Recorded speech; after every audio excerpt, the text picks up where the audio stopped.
Friends இன்றைக்கி எபிசோடில் என்ன ஆச்சுன்னா பொண்ணு வீட்டுக்காரங்க அழுதடிச்சு ஓடி வந்து என்ன மாப்பிள்ள உங்களுக்கே இப்படி ஒரு நிலைமை ஆயிடுச்சு அப்படின்னு அழுது புலம்ப ஆரம்பிச்சிட்டாங்க. அதே சமயம் வக்கீலும் வந்துட்டார். போய் இன்ஸ்பெக்டர்கிட்ட பல மணி நேரம் பேச்சுவார்த்தை நடத்தியும் அவர் எஃப்ஐஆர் போட்டே ஆனுட்டார்.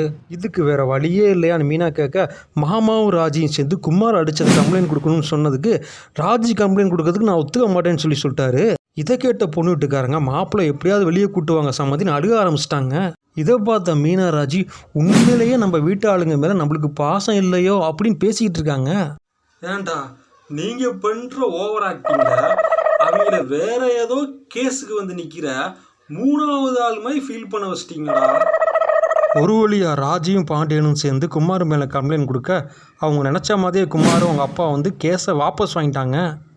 டவுட்டு ராஜிட்டிருந்து கண்ணை அடிச்சுட்டு ஓடினானே, அந்த நகை கூட செலவாயிடுச்சுன்னு சொல்லிட்டு கதிர் சொன்னானே, அதை பற்றி இப்போலே கம்ப்ளைண்ட் கொடுத்தா என்னடா பண்ணுறது?